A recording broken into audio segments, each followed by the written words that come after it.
Okay okay.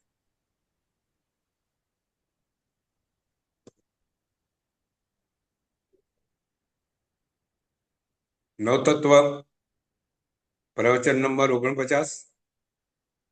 विश्वना सर्वजीवोનું કલ્યાણ થાવ, મંગળ થાવ એવી સુંદર ભાવના સાથે આજના પ્રવચનની આપણે શરૂઆત કરશું। મંગલમ ભગવાન વીરો, મંગલમ ગૌતમ પ્રભુ, મંગલમ સ્થૂલભદ્રાધ્યાય, જૈન ધર્મોસ્તુ મંગલમ।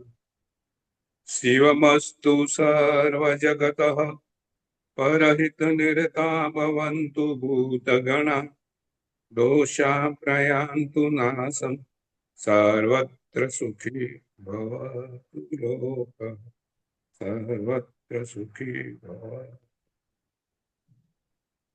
વિશ્વના સર્વજીવોનું કલ્યાણ થાય।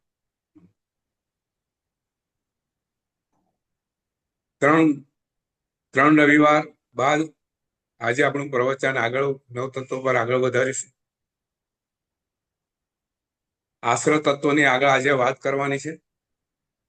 એ પહેલા એક સુંદર કથાનક થી આજના પ્રવચનની શરૂઆત કરશું। એક સંત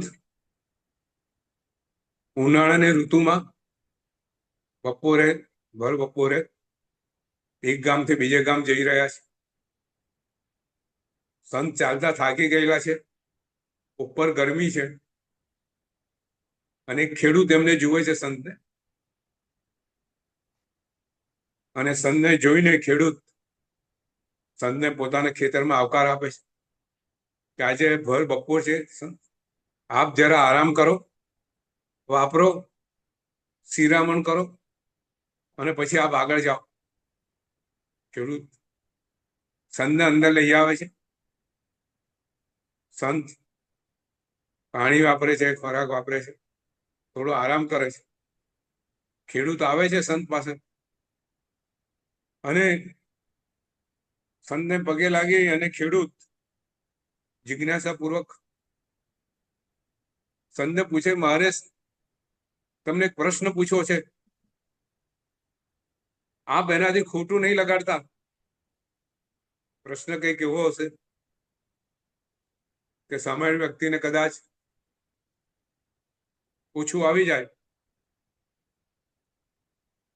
એટલે ખેડૂતે પહેલા કીધું, સંત મારે પ્રશ્ન છે, મારી મૂંઝવણ છે, આપણે જોયા એટલે મારી મૂંઝવણ આપણી સમક્ષ મૂકું છું, આપ મારી મૂંઝવણનો ઉકેલ લાવો। અને સંતે કીધું, પૂછો, જે કઈ પૂછો તો પૂછો, ચિંતા કરતા નહીં। સંત પ્રાજ્ઞ હતા। ખેડૂતે પ્રશ્ન કર્યો કે જો સંત, હું ખેડૂત છું, હું જમીનને ખેડું છું, બીજ વાવું છું, બીજની માવજત કરું છું, ખાતર પાણી આપું છું, અને બીજમાંથી ધાન્ય ઉગે છે, એ ધાન્ય હું વેચું છું, પૈસા કમાઉં છું, અને આ રીતે મારું પોતાનું ગુજરાન, મારા પરિવારનું ગુજરાન, ને આ રીતે બધું સાચું છું। ખેડૂત વાત કરે છે સંતને કે હું મારી રીતે પુરુષાર્થ કરી પૈસા કમાઉં છું, સંસારની બધા વ્યવહાર સાચું છું, સંતોને પણ આવકાર આપું છું, પરિવારને સાચું છું, પરિવારને મોટો કરું છું, સમાજની સાથે રહું છું, આ બધું હું કરું છું, મારું જીવન આ રીતે સુંદર જાય છે। પરંતુ સંત, આપણું જીવન કેવું છે? નથી આપ કોઈ પુરુષાર્થ કરતા, નથી આપ પૈસા કમાતા, તમારો ખોરાક બીજાને આધારે, તમારું જીવવાનું બીજાને આધારે, તો આવું જીવન શું કામનું? संतोषबेन, प्रश्न गुरु जी जुओ। थोड़ा, हाँ थोड़ा म्यूट रखना पड़ रहा है, उनकी तबीयत ठीक नहीं है ना, तो मैं थोड़ा सुन रही हूँ। हाँ हाँ, थोड़ा म्यूट रखना पड़ रहा है मेरे को। जी जी। नितिन, हाँ प्रश्न जो કે ભાઈ આ સાધુ સંતો કરે છે શું? નથી કોઈ સમાજનું ઉપયોગી કામ કરતા. આપણે તો બધા કમાઈએ છીએ, સમાજને પૈસા આપીએ છીએ, સાધુ સંતોનું સાચવીએ છીએ, પરિવારને સાચવીએ છીએ, છોકરાઓ મોટા કરીએ છીએ, બધી જવાબદારી સંસારની સારી રીતે નિભાવીએ છીએ. અને તમે સંત કશું કરતા નથી, એવું ખેડૂતનું એવું કેવું તો આ મૂંઝવણ હતી. બરોબર. વાત ઘણી રીતે આજે ઘણા લોકો આ રીતની વાત કરી રહ્યા છે, નીતિન, હા. કે સાધુ શું કરે છે, આ બધું કરવાની જરૂર શું, આ બધું સંસાર છોડવાની, પછી ભિક્ષા માટે બીજાની ઘેર જવાની, લોકોને આધારિત આ જીવન શું કામનું? આવો પ્રશ્ન ખેડૂતે સંતને પૂછ્યો. સંત હોશિયાર હતા, ગુસ્સે નહીં થયા કે તું ભાઈ બોલાય મને આવો પ્રશ્ન કરે છે, એવું વિચાર નહીં કર્યો સંતે.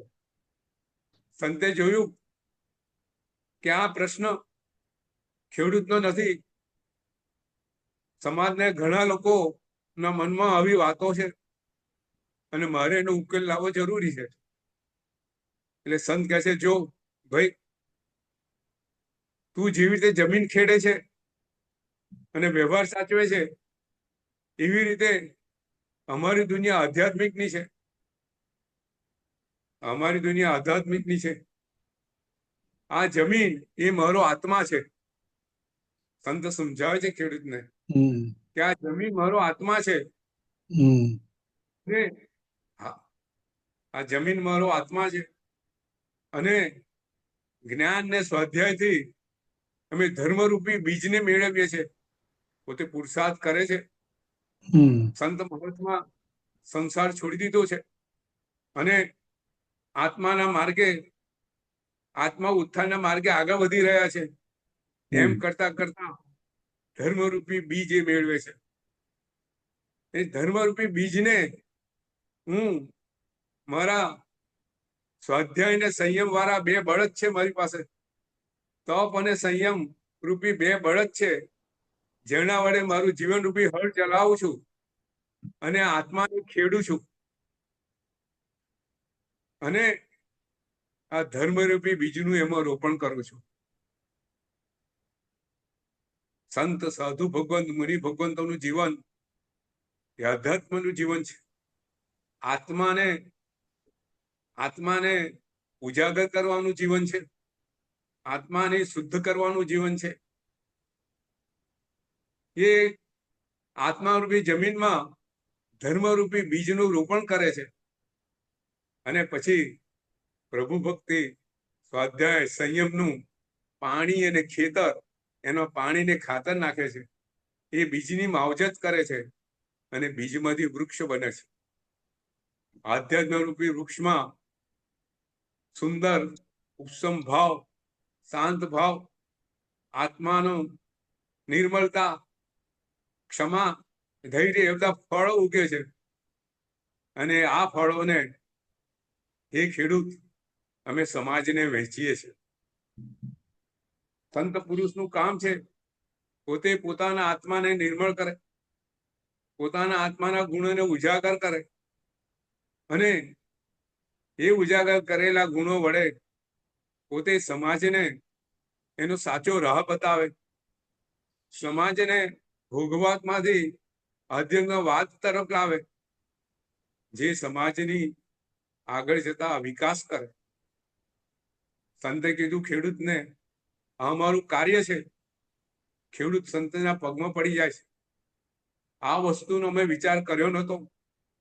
આપે સંસાર છોડી દીધો છે, જીવન આખું આધ્યાત્મને માર્ગે સમર્પિત કરેલું છે અને એ આધ્યાત્મ સમર્પિત કરેલું જીવન પોતાને તો ઉગારે છે, સમાજને પણ ઉગારે છે. આપણા સાધુ સંતોનું આવું અદ્ભુત જીવન છે.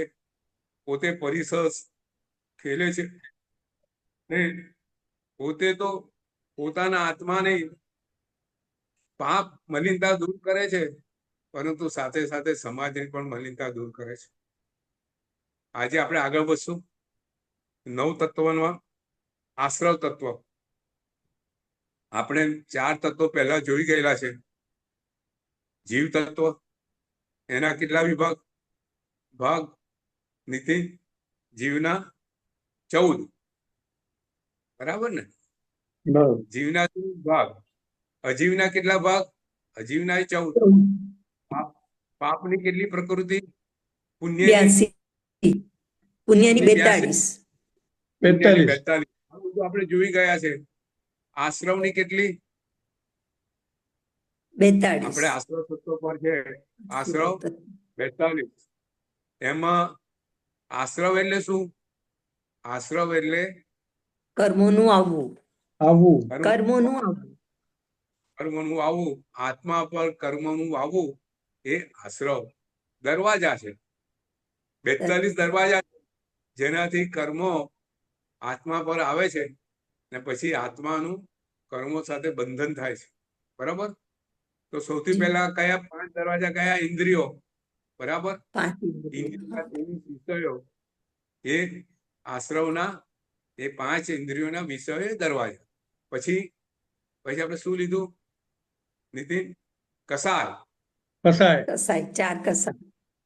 4 કસાય. બરાબર? 4 કસાય. દરવાજા. પછી આપણે શેના પર આયા? યોગ. અવ્રત. યોગ 3. એમાં 3 4 યોગ. આપણે ચિંતન કર્યું, એના પર વિચારણા કરી.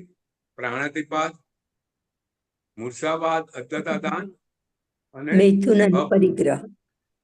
અને આજે પરિગ્રહ વિશે થોડી વધારે વાત કરશું. પરિગ્રહ પર છે જે આગળ જઈશું. અને પછી 3 કાયો એની વાત કરવી છે અને 25 ક્રિયાઓ. બરાબર છે? તો આજે પરિગ્રહ પર આગળ વધીએ. આપણે ત્યાં પરિગ્રહ કેટલા પ્રકારના બતાવ્યા છે? 9 પ્રકાર. કયા કયા?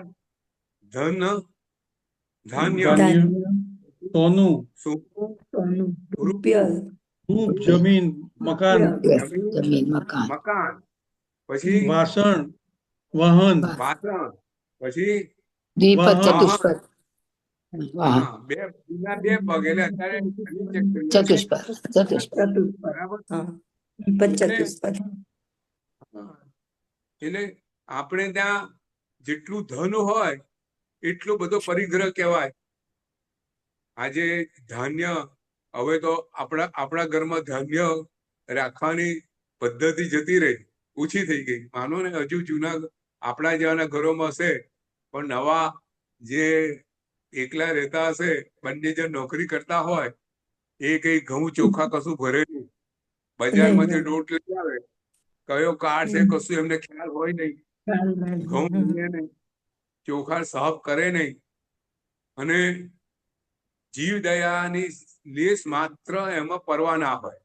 નીતિન, જી.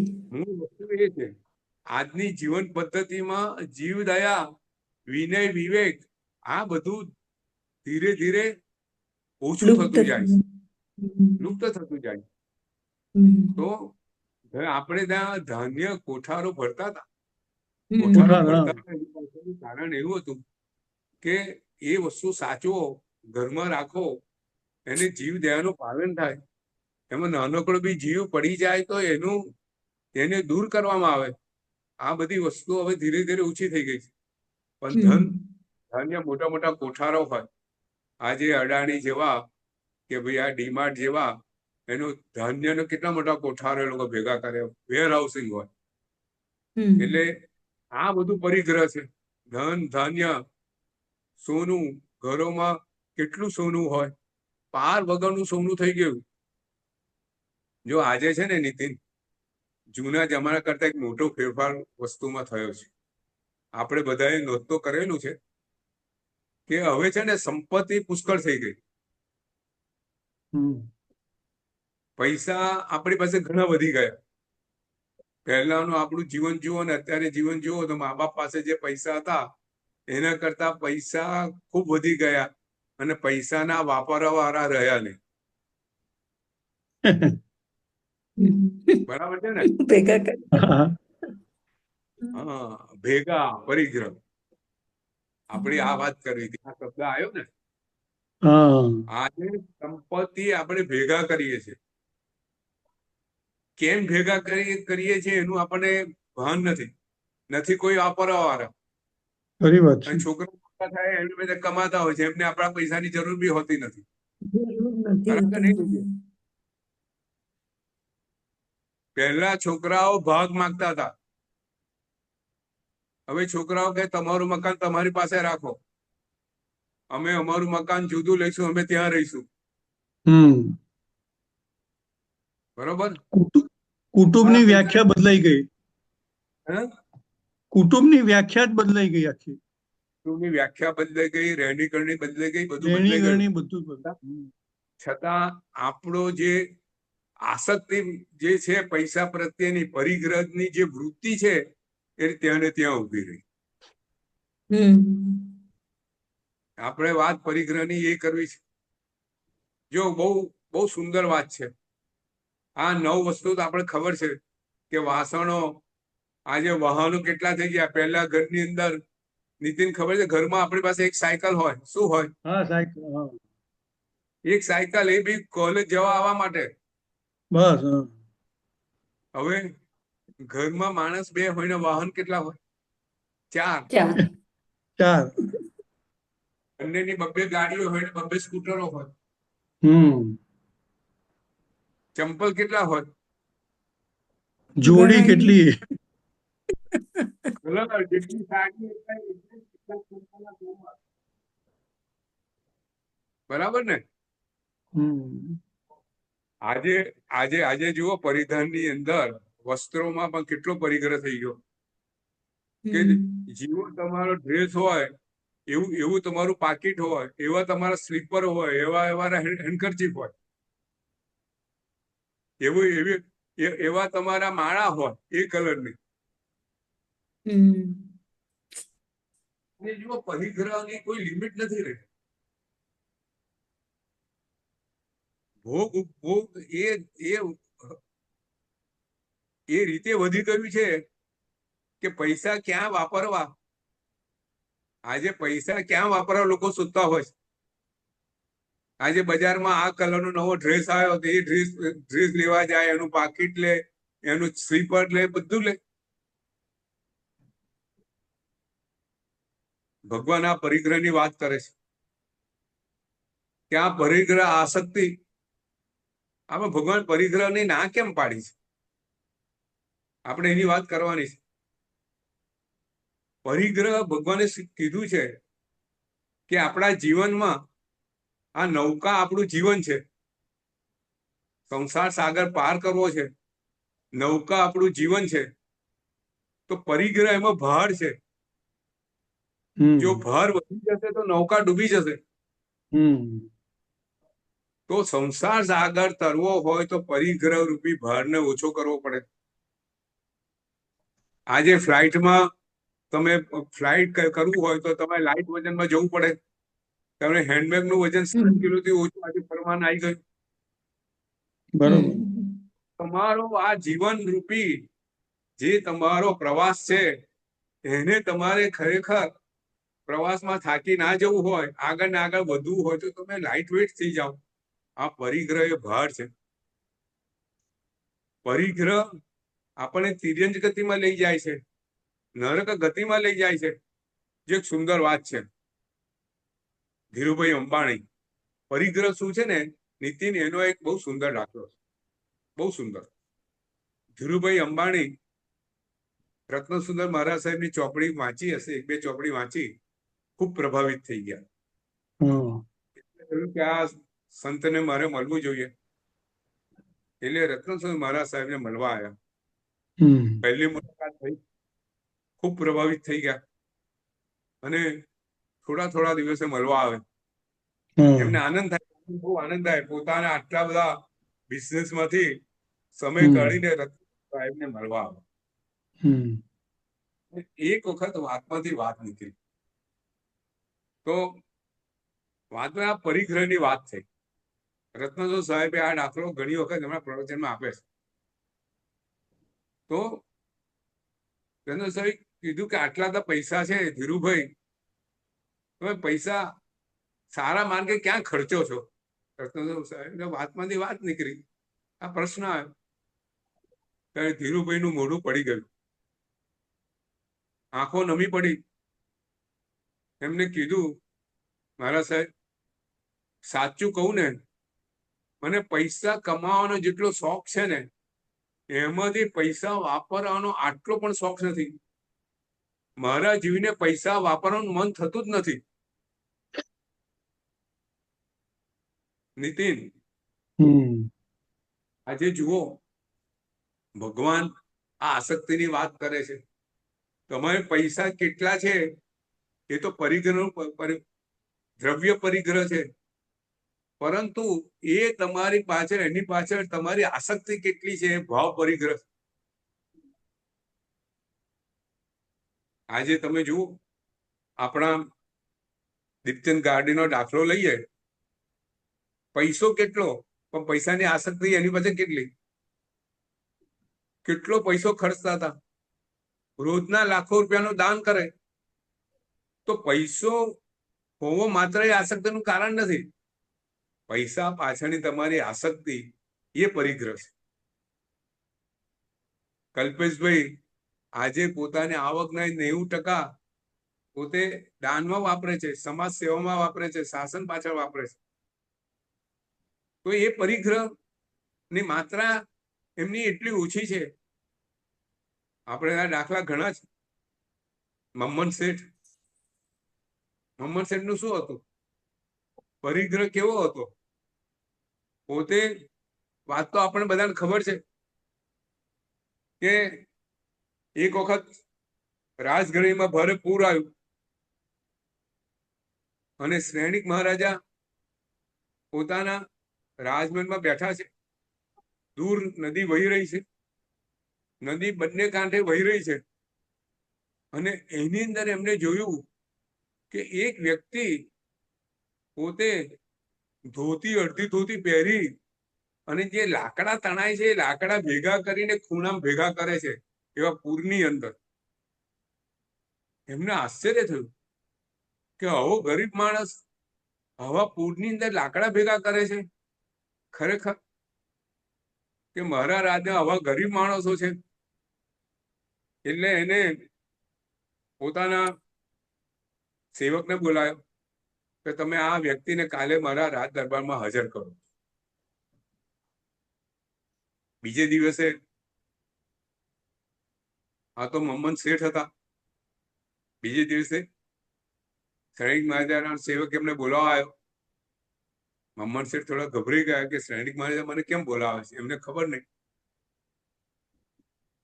કે રાજ દરબારમાં હાજર થયા તો શ્રેણિક મહારાજાએ જોયું અને કીધું કે ભાઈ તમારી પાસે સંપત્તિ બહુ ઓછી છે, તમે આવી રીતે આવા ભારે પૂરની અંદર લાકડા ભેગા કરો છો.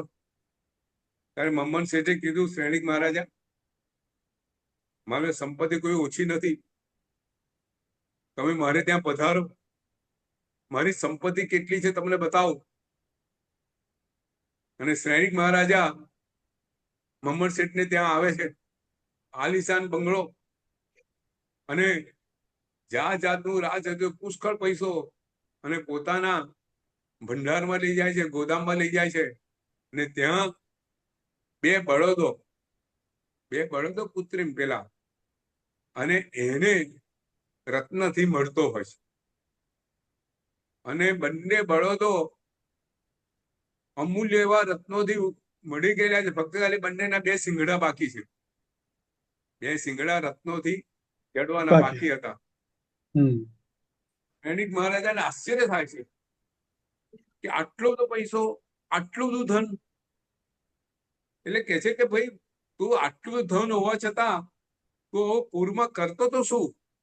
એ બી પેલું ધોતિયું પહેરીને, અડધું ધોતિયું. અને તું પૈસા આવી રીતે, આટલા પૈસા તે ભેગા કેવી રીતે કર્યા? તો મમ્મન શેઠ કે છે, હું જે લાકડા ભેગા કરતો તે ચંદનના લાકડા હતા, અને ચંદનના લાકડા વેચી અને જે મારા બળદોના જે રત્નો હજુ ભરણ બાકી છે એ વેચાતા લઈશ અને મારા બળદોને પૂરા રત્નોથી શણગારીશ. શ્રેણિક મહારાજ કે છે કે હું મારે ખાવાનું રોજ શું? હા, મમ્મન શેઠ રોજ શું ખાતા હતા? ચોળાની તેલ. ચોળા કાયમ ચોળા બાફવાના, તેલ નાખવાનું, આ એમનો ખોરાક. બીજું કશું નહીં. આ પરિગ્રહ, પૈસાની પાછળની આસક્તિ એમને ક્યાં લઈ જાય છે? સાતમી નરકે લઈ જાય છે. એટલે ભગવાન કહે છે કે આ પરિગ્રહ તમારા જીવનને ડૂબાડે છે, તમારા ભવને ડૂબાડે છે, તમને દુર્ગતિમાં લઈ જાય છે, તમને નરક ગતિમાં લઈ જવાની તાકાત છે. માટે આ પરિગ્રહ છોડવા જેવો છે. એટલે પરિગ્રહને આપણે ત્યાં આશ્રવ એ રીતે આપેલું છે. બરાબર છે. બરાબર. હવે આપણે આ વસ્તુ, હવે પરિગ્રહ પછી 3 યોગ. આશ્રવ જો 5 ઇન્દ્રિય, 4 કસાય ને 5 અવ્રત, કેટલા થયા? 5 અને 5 10 ને 4 14. અને 3 17 યોગ કયા કયા? મન યોગ, વચન મન, યોગ, વચન, કાયા. કાયા યોગ. મન વચન ને કાયા યોગ. બરાબર. તો આપણે ત્યાં મન વચન કાયા યોગ ને આપણે ત્યાં એની સુંદર વ્યાખ્યા આપેલી છે. મનોયોગ એટલે શું? જો મનોયોગ, વચન યોગ ને કાયા યોગ એટલે મનથી, કાયાથી ને વચનથી જે કઈ પ્રવૃત્તિ કરીએ એ બધું આસન. બરાબર. જે કઈ આપણે મનથી વિચાર કરીએ, આપણે બોલીએ, કાયાથી ઉઠવાનું, બેસવાનું, દોડવાનું, શરીરનો જે કઈ પ્રવૃત્તિ કરીએ એ બધો આશ્રવ. હવે આશ્રવ એમાં બે, શુભ અને અશુભ. જો પ્રશસ્ત કાર્ય કરીએ, ધર્મના કાર્ય કરીએ, આપણું મન શુભ વિચારમાં હોય તે બધો પ્રશસ્ત કહેવાય. બરાબર. પ્રશસ્ત આશ્રવ. અને અશુભમાં હોય, સંસારના કાર્યોમાં હોય, તે બધો અશુભ આશ્રવ. બરાબર. હવે મનોયોગ, મનોયોગની આપણે ત્યાં નીતિન બહુ સુંદર વ્યાખ્યા કરેલી છે. આપણે આ વ્યાખ્યા પહેલા લીધેલી, પણ શાસ્ત્રમાં ફરીથી મનોયોગમાં વ્યાખ્યા અહીંયા આપેલી છે કે મનોયોગ એટલે શું? કે જે જીવ ને મનો નામ પર્યાપ્તિ, મન નામ પર્યાપ્તિ જેના ઉદયમાં આવે, અને એ ઉદયમાં આવેલી મન નામ પર્યાપ્તિ વડે જીવ જ્યારે વિચાર કરે ત્યારે તે પોતાના કાયા યોગ વડે, જો સાંભળજો નીતિન, જેને મન નામ પર્યાપ્તિ હોય ને તે એને આ મનોયોગ લાગે. બરોબર. બીજાને મનોયોગ હોય નહીં. એટલે જેને મન અંશગ્નિ છે, એવા જે જીવો છે જેને મન નથી, એને આ મનોયોગનો આશ્રવ લાગે નહીં. બરાબર. એટલે જેને મન નામ પર્યાપ્તિ છે તે જ્યારે પોતાના કાયા યોગ વડે વિચાર કરે ત્યારે શું કરે? મનોવર્ગણાના પૂતગળોને ગ્રહણ કરે. પોતે આજુબાજુથી જે મનોવર્ગણાના પૂતગળો છે એ પોતાના વિચારોને યોગ્ય એવા મનોવર્ગણાના પૂતગળોને ગ્રહણ કરે. એ ગ્રહણ કરે પછી એને વિચાર રૂપે એનું પરિણમન કરે. એટલે એમાં વિચારો રૂપે ટ્રાન્સફર કરે, એને ટ્રાન્સફોર્મ કરે, અને પછી એને પકડે, વિચારોને ધારણ કરે, ને ધારણ કર્યા પછી શું કરે? વિચારોનું વિસર્જન કરે. એટલે મનોવર્ગણાના જે પૂતગળો છે એનું વિસર્જન કરે. આ મનોયોગ થયો ટેકનિકલી. બરોબર નીતિન? હા, બરાબર. ખ્યાલ આવ્યો? નીતિન, ઇન્દિરાબેન? હા હા જી હા. હા, હા, જી જી. બરાબર છે. બરોબર. હવે આપણે મનોયોગના 4 વિભાગ બતાવેલા છે. આપણે ત્યાં હા. મનોયોગના 4 વિભાગ. કયા કયા? એક સત્ય મનોયોગ, અસત્ય મનોયોગ, સત્યાસત્ય મનોયોગ, અને અને ચોથો વ્યવહાર અસત્ય મનોયોગ. અમૃષા, અમૃષ્ય અમૃષા મને. અસત્ય અસત્ય અમૃષા. અમૃષા. હા, અસત્ય અમૃષા અથવા વ્યવહાર યોગ. હા. બરાબર? હવે સત્ય મનોયોગ એટલે શું? એ જીવ જે પોતાના વિચાર, પોતાનું ચિંતન જે ભગવાને કીધેલું છે, અથવા તો આ પદાર્થોનું જે સ્વરૂપ છે, સંસારનું જે સ્વરૂપ છે, એ રીતની વિચારણા કરે, એ બધો સત્ય મનોયોગ. બરાબર. પદાર્થનું જે સ્વરૂપ છે એ વિચારણા, એ બધો સત્ય મનોયોગ.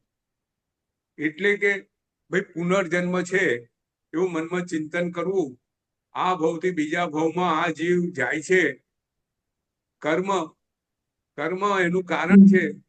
ભગવાને કીધેલા બધા દ્રવ્ય યોગ એ બધાનું જે વિચારણા છે, આત્મ તત્વની જે વિચારણા છે, આત્માને કર્મના સંયોગની વિચારણા છે, સંસારના સ્વરૂપની જે વિચારણા છે, આત્માના સ્વરૂપની વિચારણા છે, આ બધું શું કહેવાય?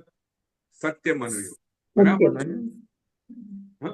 આ બધી જે વિચારણા કરીએ આ રીતનું એ બધું સત્ય મનોયોગ કહેવાય. આ શુભ કહેવાય. બરાબર છે નીતિન? આ બધું શુદ્ધ મનોયોગ. હવે બરાબર. અસત્ય મનોયોગ એટલે શું? કે સંસારનો જે પદાર્થ છે એના સ્વરૂપની વિપરીત જે વિચારણા, એની વિરુદ્ધ જે વિચારણા, એ બધું અસત્ય મનોયોગ. ભગવાને કીધેલું 2500 વર્ષ પહેલાનું અત્યારે જમાનો બદલાઈ ગયો છે, એ બધી વસ્તુઓ બરાબર નથી. ભગવાને આ બધું જોયેલું ના હોય. ભગવાને ટીવી ક્યાં જોયેલો હોય? આ બધા જે વિચારો કરે, આ બધા વિચારો જે પદાર્થના સ્વરૂપની વિપરીત વિચારણા, સંસારના સ્વરૂપની વિપરીત વિચારણા, આ બધી વિપરીત વિચારણા બધું અસત્ય મનોયોગ. ભગવાને જે 6 દ્રવ્યો કીધેલા છે એ આજે પણ એ જ સ્વરૂપે આ વિશ્વમાં વિદ્યમાન છે. એ વિચારણા એ સત્ય મનોયોગ, અને એ ન માનવું એ અસત્ય મનોયોગ. બરાબર? બરાબર. હવે સત્યાસત્ય મનોયોગ એટલે શું? મિશ્ર મનોયોગ એટલે આપણે ત્યાં શાસ્ત્ર બહુ સુંદર દાખલા વડે સમજાવ્યું છે. આ જરા સમજી લઈએ કે કઈક આંબાવાડી છે, બહુ મોટી આંબાવાડી છે. એમાં આની સાથે ચીકુના પણ વૃક્ષો છે, દાડમના બી વૃક્ષો છે, પણ મેજર બધા આંબા છે. તો વ્યવહારમાં શું બોલે? આંબાવાડી. બરાબર? પણ આ પૂર્ણ સત્ય છે? તો કે ના. એમાં ચીકુની વાડી છે, એમાં ચીકુના વૃક્ષો છે, દાડમના વૃક્ષો છે. તો નિશ્ચય નહીં કોઈ કહેવા જાય તો શું કહેવાય? કે ભાઈ એમાં એકલા આંબા નથી, એમાં ચીકુ પણ છે અને એમાં બીજા વૃક્ષો બી છે. એટલે તમે આંબાવાડી બોલો એ કેવું થયું? સત્ય અસત્ય.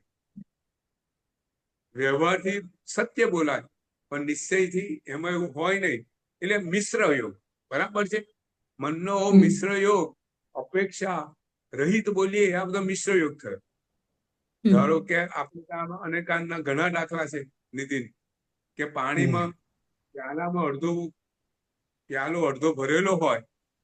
કોઈ એવું બોલે કે ભાઈ તો ભરેલો પ્યાલો છે, કોઈ બોલે કે ખાલી પ્યાલો છે. તો બંને કેવા થયા? સત્ય અસત્ય વિચારણા થઈ. બરાબર? નીતિન ક્લિયર? યસ. ના કઈ પ્રશ્ન હોય તો પૂછો. આ બધી બેઝિક વસ્તુ છે અને બહુ સિમ્પલ રીતે આપણે સમજવાનો પ્રયત્ન કરીએ છીએ. ના, બરોબર. હવે વ્યવહાર મનોયોગ એટલે શું? વ્યવહારની અંદર આપણે કોઈને કહીએ કે ભાઈ તું જ્યાં સાવરણી લઈ આવે, એમાં સત્ય અસત્ય કશું હોય નહીં. હું 3 વાગે આવીશ, એમાં સત્ય અસત્ય કશું હોય નહીં. એ આજ્ઞાવાચક હોય, પ્રશ્નવાચક હોય. ભાઈ નતત્વમાં શું આવે છે એમાં સત્ય અસત્ય એવી વાત ના હોય. બરાબર ને? તો આ બધા વ્યવહાર યોગ એમાં સત્ય અસત્ય કશું હોય નહીં. એટલે મનોયોગના 4 વિભાગો આપણને આપેલા છે: સત્ય, અસત્ય, સત્યાસત્ય અને વ્યવહાર. બરાબર છે? સત્ય મનોયોગ એ કેવો છે? એ પ્રશસ્ત છે. એ મનોયોગ શુભ છે. બરાબર છે? હવે વચન યોગના બી આ 4 વિભાગ છે: સત્ય વચન યોગ, અસત્ય વચન યોગ, મિશ્ર વચન યોગ અને વ્યવહાર વચન યોગ. જેવું વિચાર કરીએ એવું બોલીએ એ વચન યોગ થઈ ગયો. બરાબર છે? વચન યોગની ડેફિનેશન શું છે આપણે ત્યાં? કે જેની પાસે જે જીવને ભાષા પર્યાપ્તિ પૂર્ણ થયેલી હોય. બરાબર ને? બધાને વચન યોગ હોતો નથી, બધા જીવો બોલી શકતા નથી. બરાબર ને? જે જીવને ભાષા પર્યાપ્તિ નામ કર્મ ઉદયમાં આવ્યું હોય, એ જીવ પોતાના કાયાના યોગ વડે, જે પોતે કાયાના યોગ વડે ભાષા વર્ગણાના પૂતગલો ગ્રહણ કરે અને એને ભાષા રૂપે પરિણામ આવે, ભાષા રૂપે પરિણામ આવે અને ભાષા રૂપે બોલીને વિસર્જન કરે, એ ભાષા એ વચન યોગ છે. બરાબર? બહુ આ સરસ. આ વચન યોગની ડેફિનેશન છે, એ વ્યાખ્યા છે. જી.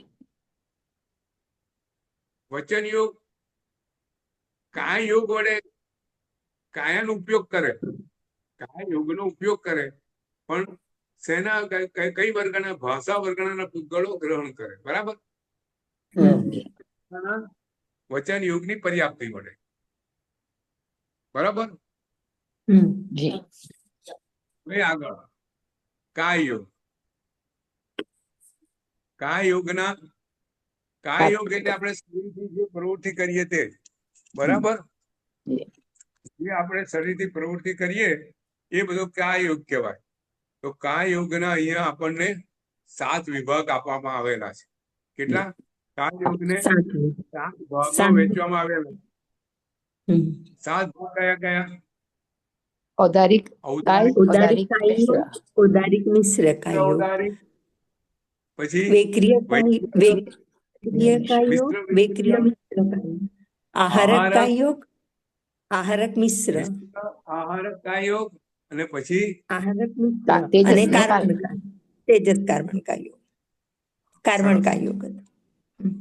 આપણે એને અહીંયા સમજવાનો પ્રયત્ન કરીશું. જી. સે ડિટેલિંગ કરશું, સે સમજવાનો પ્રયત્ન કરશું. ઔદારિક કાય યોગ એટલે શું? ઔદારિક કાયા રૂપે પરિણમન કરીએ.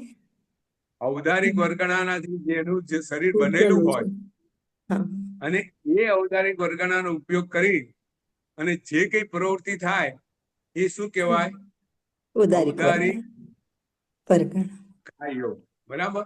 કાય યોગ. હા. હવે ઔદારિક કાય યોગ જીવને ક્યાંથી હોય? જો આપણે બહુ સરસ વાત કરી છે, થોડી ડિટેલિંગમાં વાત કરી છે કે આ જીવ એક ભવમાંથી બીજા ભવમાં જાય, બીજા ભવમાં ગયા પછી પોતાના કાર્બન વર્ગના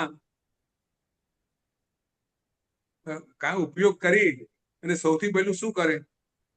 શરીર આહાર પહેલા તો આહાર સૌથી ગ્રહણ પહેલા કરે. આહાર. બરાબર? હવે આહાર ગ્રહણ કરે કે પહેલા સમયે અને પછી એને પોતાની જે શરીર પર્યાપ્તિ હોય એના વડે શરીર બનાવે. શરીર એટલે બનાવે. હા. ઔદારિક વર્ગનાનું શરીર ક્યારથી બને? કાર્બન એક કાય સમય યોગનું એક સમય પછી. હા. બરાબર? એક સમય. હા. એટલે ઔદારિક કાય યોગની પ્રવૃત્તિ ક્યારથી ચાલુ થાય? જીવ બીજા ભવમાં આવે પછી એક સમય પછી એક સમયમાં. ઔદારિક કાય યોગની પ્રવૃત્તિ ચાલુ થાય. અને ક્યાં સુધી રહે? જીવે ત્યાં ભવના સુધી આયુષ્ય, ભવનું આયુષ્ય પૂર્ણ ત્યાં થાય. સુધી. બરાબર? એટલે ઔદારિક કાય યોગ જીવ બીજા ભવમાં જાય એટલે પહેલા સમયથી ચાલુ થાય એ જીવના અંત સુધી ઔદારિક કાય યોગ હોય. તો પહેલા સમયમાં જે હતું એ કયો કાય યોગ હોય? તેમાં મિશ્ર. કાર્બન વર્ગના સહિત ઔદારિક વર્ગનાનો હોય છે એટલે એ મિશ્ર કાય, મિશ્ર ઔદારિક. કહેવાય. હા. બરાબર? બરાબર. મિશ્ર ઔદારિક કાયો. બરાબર? ખ્યાલ આવી ગયો નીતિન? હાજી, બરાબર? બરોબર. હવે એ રીતે વૈક્રિય કાયો. વૈક્રિય એટલે જે જીવોને કયા કયા કયા જીવોને વૈક્રિય શરીર હોય? દેવ અને દેવ, નારદ. નારદ અને લબ્ધિધારક તિર્યંશ મનુષ્ય. હા. અને વાયુ. વાયુનું કોઈ વાયુ. શરીર હોય? ભાદરવાયુ. હા. ભાદરવાયુ. હા, વાયુ. બરાબર? જી. તો આ બધા વૈક્રિય શરીર, વૈક્રિય શરીરથી જે કઈ પ્રવૃત્તિ થાય એ બધો વૈક્રિય કાયો. અને વૈક્રિય કાયો ક્યારથી ચાલુ થાય? તો એ આ જ દેવતા નારદ રીતે ને તો પહેલા સમય, એક સમય પછી ચાલુ થઈ જાય. દેવતા નારદ ને તો પહેલા સમય પછી ચાલુ વૈક્રિય થઈ જાય. શરીર, વૈક્રિય હા, વર્ગણાઓ બનાવે અને વૈક્રિય વર્ગના ભવના અંત સુધીમાં. બરાબર. બરાબર છે? જી. આ મૂળ વૈક્રિય કહેવાય. જુઓ ભાવ આ મૂળ પ્રત્યેક વૈક્રિય. જી ભાવ પ્રત્યેક પછી બીજું કયું વૈક્રિય છે? લબ્ધિ ધારક તે લબ્ધિ ઉત્તર વાળો હોય વૈક્રિય. લબ્ધિ વાળો એટલે જો કેટલા જીવો મનુષ્યો એ લબ્ધિ વાળા હોય, એ લબ્ધિ વાળા મનુષ્યોને પોતે પોતે વૈક્રિય શરીર ધારણ કરી શકે એવી લબ્ધિ હોય. એ લબ્ધિને કારણે એ જીવ પ્રસંગોપાત વૈક્રિય શરીર ધારણ કરે. આ ઉત્તર વૈક્રિય કહેવાય. અને એ ઉત્તર વૈક્રિય જે શરીર હોય એ કેટલા સમય સુધીનું હોય સંતોષબેન?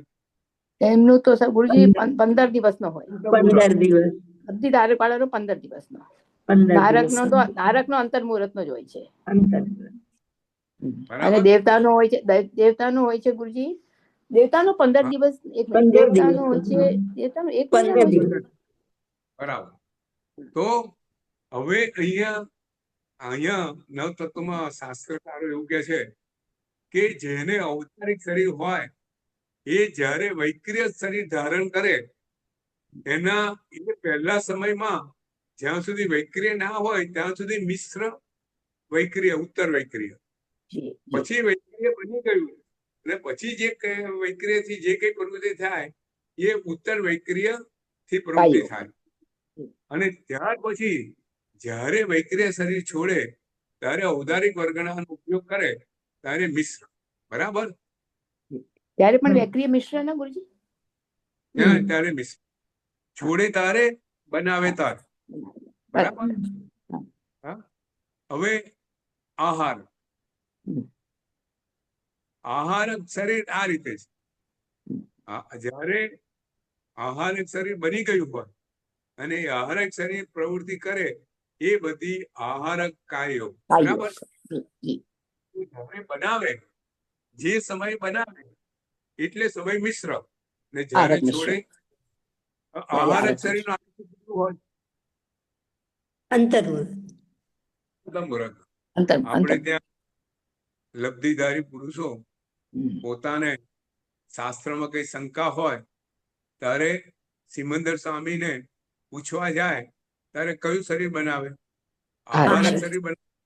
બરાબર. ત્યાં સિમંદર સ્વામી પાસે પહોંચે, પ્રશ્ન કરે, સમાધાન મેળવે અને આહારક શરીર લઈને પાછા આવે અને પોતાના જીવમાં પછી પોતે અંત મુહૂર્તની અંદર પોતાનું ઔદારિક શરીર ધારણ કરી લે.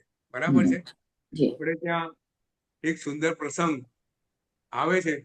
મેં એક વિષ્ણુ. વખત આ પ્રસંગ વાત કરેલી કે શ્રેયક ની બે બહેનો હા સગા. બહેનો માટે બરાબર બરાબર છે. હા જો શ્રેયક દીક્ષા લે છે, મુનિ ભગવાન બને છે, એનાથી ઉપવાસ થતા નથી. તો એની બે બહેનો આગ્રહ કરીને ઉપવાસ કરાવે છે. હવે કેવું શરીર હશે નીતિન, વિચાર કરો કે ઉપવાસ થતા હોતા નથી. બે બહેનો આગ્રહ કરે છે અને શ્રેયક મુનિ પાસે ઉપવાસ કરાવે છે. બન્યું એવું ઉપવાસની રાત્રે જ કાળધર્મ શ્રેયક મુનિ કાળધર્મ પામે છે. બંને બહેનોને સાધુ ભગવંતો છે. આપણે સવારે સજ્જામાં એમનું નામ લઈએ છીએ, શેણા વેણા રેણા. બંને બહેનોને બહુ દુઃખ થાય છે. સાધુ ભગવંતોને મનમાં એવું દુઃખ થાય છે કે મેં એમને ઉપવાસ કરવાના કીધા અને ઉપવાસને કારણે એમનું કાળધર્મ પામ્યો અને આ બધા દોષ મને લાગશે. એનું નિરાકરણ કોણ આપશે? બંને બહેનો લબ્ધિધારી છે એટલે બંને બહેનો વૈક્રિય શરીર કરી અને સિમંદર સ્વામી પાસે પહોંચે છે. સિમંદર સ્વામી ભગવાનને ત્યાં જઈને પ્રશ્ન કરે છે કે અમે શ્રેયક મુનિને ઉપવાસ કરવાનું કીધું અને ઉપવાસમાં મૃત્યુ પામ્યા, તો અમને હે ભગવાન કયો દોષ લાગ્યો હશે? અમને એનું પ્રાયશ્ચિત આપો. ત્યારે સિમંદર ભગવાન એને ખુલાસા કરતા કહે છે કે તમને કોઈ પ્રાયશ્ચિત આવતું નથી. કારણ કે શ્રેયક મુનિ જ્યારે ઉપવાસમાં કાળ ધર્મ પામ્યા ત્યારે પૂરી સમાધિમાં હતા અને ઉપવાસ અંદર કાળ ધર્મ પામી અને એમણે પોતાનો ભવ સુધારી દીધા છે. તમને કોઈ પાપ લાગતું નથી. બંને બહેનોને આનંદ થાય છે અને પોતે પાછા આવે છે. એટલે આવી રીતે પોતે આવી રીતે આહારક શરીર બનાવે અને એનો ઉપયોગ કરે છે. બરાબર છે. ગુરુજી સાધ્વી ગુરુજી ગુરુજી, આમાં એક શંકા થાય છે. સાધ્વી બહેનો તો આરક શરીર નહીં બનાવી શકે, એ બેકરી શરીર બનાવી હશે નહીં ગુરુજી? એ કારણ કે વૈદિક આહારક આરક નહીં બનાવી લેડીઝ શકે. લેડીઝ બનાવી ના શકે. શું કીધું આ? લેડીઝ બનાવી ના શકે. નહીં આ નહીં. ગુરુજી શું કહે છે? કારણ કે એક અંતમ મુહૂર્તમાં પાછા આવે છે. ભલે, પણ આરક શરીર તો સાધ્વી બહેનો તો ન જ બનાવી શકે ગુરુજી. આપણે એવું વાંચ્યું છે ને. એમ આહારક હા લબ્ધિ બેકરી લબ્ધિથી કર્યું તો હું નહીં કહી શકું આપને, પણ મને એવું સાંભળ્યું છે કે સરસ્વતી માતા એમને કહ્યું ને પછી એ પૂછીને આવે ને પછી એમને આપે છે પ્રાયશ્ચિત કે તમારે કઈ એવું નથી પ્રાયશ્ચિત. સરસ્વતી માતા વચમાં આવજે એમને જાપ કર્યું એટલે. એટલે હા, એવું કઈ એવું આપના મોઢાથી સાંભળ્યું સરસ્વતી માતાનું. આપની મોઢાથી સાંભળ્યું સરસ્વતી માતાનું. ક્લિયર કરશું કે સરસ્વતી માતા કે દેવી પાસે પહોંચે છે. હા હા હા જી હા હા જી જી જી. પછી છેલ્લું કયું? તેજસ આરક કાર્બન. તેજસ કાર્બન. હા, તેજસ અને કાર્બન. તેજસ કાર્બન ક્યારે, એનો યોગ ક્યારે હોય? એક જ્યારે તો જીવ, આપણે વિગ્રહ ગતિમાં હોય, વિગ્રહ ગતિમાં હોય. હા, જ્યારે જે એક ભવમાંથી બીજા ભવમાં જાય ત્યારે વૈક્રિય ગતિ હોય. કેટલા સમય પૂરતી હોય? વધારેમાં વધારે 3 સમયની. 3 વધારે 3 સમય પૂરતી એ વૈક્રિય ગતિમાં જીવ સાથે ફક્ત 2 શરીર હોય. કયા હોય? તેજસ કાર્બનથી થયેલી આ યોગ એ તેજસ કાર્બન યોગ કહેવાય. બરાબર થઈ ગયું? એટલે આ 7 પ્રકારના કાયાના યોગ આપણને સમજાયેલા છે. અને આ કાયાના યોગથી તમે શુભ પ્રવૃત્તિ કરો એ બધું શુભ આશ્રવ, ને જે કઈ અશુભ પ્રવૃત્તિ હોય એ બધો અશુભ આવે. હવે અહીં પછી 25 કાયની પ્રવૃત્તિઓ, 25 પ્રકારની કાય યોગની પ્રવૃત્તિઓનું વર્ણન 9 તત્વમાં આવે છે. આપણે એને જરા સારી રીતે સમજવું છે. એક એક વસ્તુ કેમ આપેલી છે. કારણ કે અહીંયા કાય યોગ, આ જે બધું કાય યોગમાં આવેલું છે એના જ વિભાગો રૂપે અહીંયા છે. પણ શાસ્ત્રકારોએ આપણને વધારે સમજણ પડે અને આપણે મોટા ભાગને આવી પ્રવૃત્તિઓ કરતા હોય છે એ તરફ આપણું ધ્યાન દોરાય.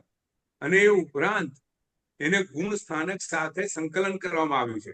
સંતોષભાઈ, જી જી ગુરુજી. પછી જે પ્રવૃત્તિઓ છે એને બધી પ્રવૃત્તિઓને કયા ગુણ સ્થાનક સુધી હોય છે આ પ્રવૃત્તિ, એ આપણને એ સંકલન કરવામાં આવ્યું છે. એ રીતે સમજાવવામાં આવ્યું છે. આપણે એ રીતે સમજવાનો પણ પ્રયત્ન કરશું. એ રીતે આવતું 25 જે કાયિક પ્રવૃત્તિઓ છે એને સમજવાનું. એ પહેલા ગુણ સ્થાનને સમજવાનો પ્રયત્ન કરશું.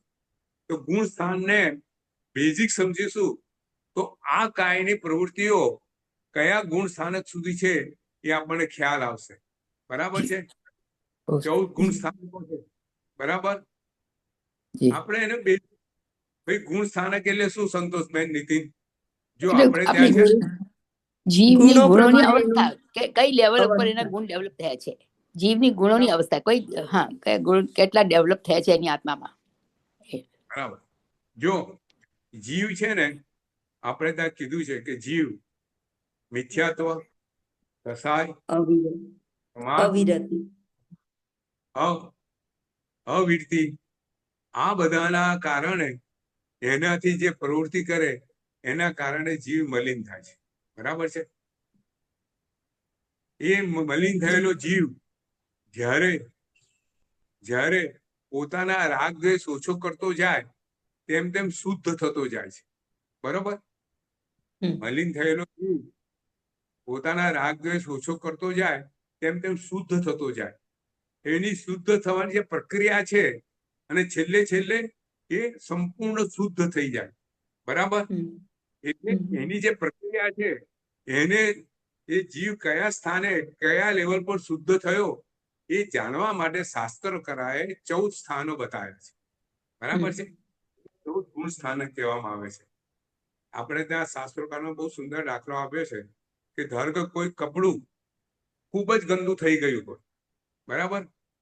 એ કપડું છે બહુ ગંદુ થઈ ગયું છે, તો બહુ ગંદુ થયેલું કપડું આપણે ધોઈએ તો ધીરે ધીરે ધીરે ધીરે એનો મેલ કપાય, તો ધીરે ધીરે ધીરે ધીરે ઉજળું થાય.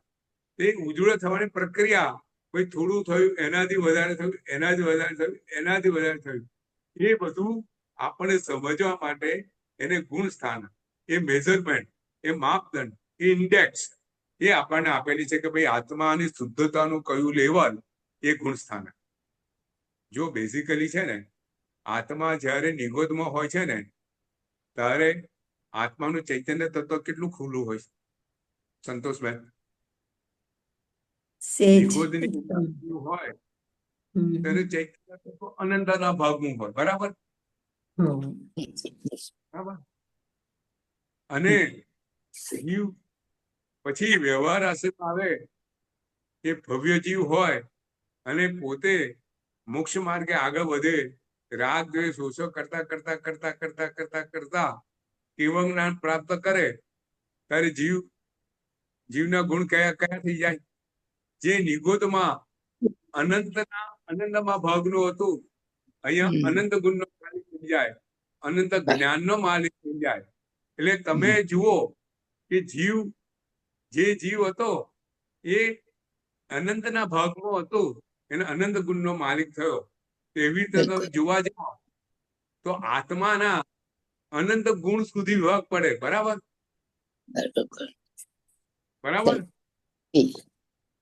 અનંત ગુણ સુધી વિભાગ પડે, પણ આપણને શાસ્ત્રકારોએ સમજાવવા માટે એના 24 જ વિભાગ પાડ્યા છે. 14 વિભાગ. 14. હમ. બરાબર.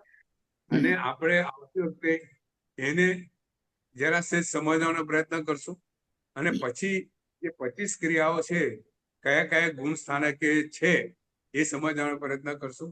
એટલે આશ્રય તત્વ આપણે આવતી કે 25 ક્રિયાઓ લઈ ગુણ સ્થાનક લઈ એને પૂર્ણ કરશું. ત્યાર પછી સંવર તત્વ લઈશું. બરાબર છે. જી જી જી બહુ સરસ. હવે આપણે કોઈ પ્રશ્ન છે નીતિન? અહીંયા આ વખતે થોડું ગુણ સ્થાનક લેવું છે, 14 ગુણ સ્થાનક, તો આપણે થોડું બેઝિક કન્સેપ્ટ ક્લિયર થઈ જાય. એને બહુ સરસ. ક્રિયા મજા સમજીએ આવશે. કે ભાઈ સ્થાનક છે, તરત આપણને ખ્યાલ આવે કે ભાઈ 6ઠું ગુણ સ્થાનક એટલે આપણે ક્યાં ઉભા છીએ ખબર પડે ગુરુજી. તરત ખ્યાલ આવી જાય. ગુણ સ્થાનક વિશે થોડા ડાઉટ છે તે નેક્સ્ટ ટાઈમ. હા નેક્સ્ટ ટાઈમ બરાબર. બિલકુલ. ક્યાંક ગુણ સ્થાનક વિશે ડાઉટ છે તો પછી લઈશું આપણે. એ આવતી ગુરુજી વખતે બતાવશે એટલે સાથે સાથે લઈશું આપણે. જી બરાબર છે. જી જી. એટલે મેં વિચાર્યું કે 14 ગુણ સ્થાનક સહેજ વણી લઈએ તો વચ્ચે થોડું આવી જાય અને ક્રિયા બધી 25 ક્રિયાઓ એને મિથ્યાત્વ અને મોહનીય કર્મ સાથે સંલગ્ન છે એ બી સમજવાનો પ્રયત્ન. એટલે બરોબર. આપણે સમજાશે. બરોબર. બહુ સરસ. ચાલો, કોઈ પ્રશ્ન નીતિન, સંતોષબેન? નહીં ગુરુજી બસ બહુ સરસ. જી ચાલો, નવકાર ગણ છૂટા પડશું. જી. નમો હરિહંતાણમ, નમો સિદ્ધાણમ, નમો વાયરાણમ, નમો વજ્રાયણમ, નમો લોય સુપસાહુણમ, એસો પંચનમ કારસો પાવપ્રાસણમ, મંગલાણં ચ સુપૈસિમ પડમમ હવૈ મંગલમ, જેના જ્ઞાને જે કે બોલાવે તે છે મન વચન કાય ઇચ્છામ. સર્વને પ્રણામ. પ્રણામ. પ્રણામ. સુખ પ્રણામ. પ્રણામ.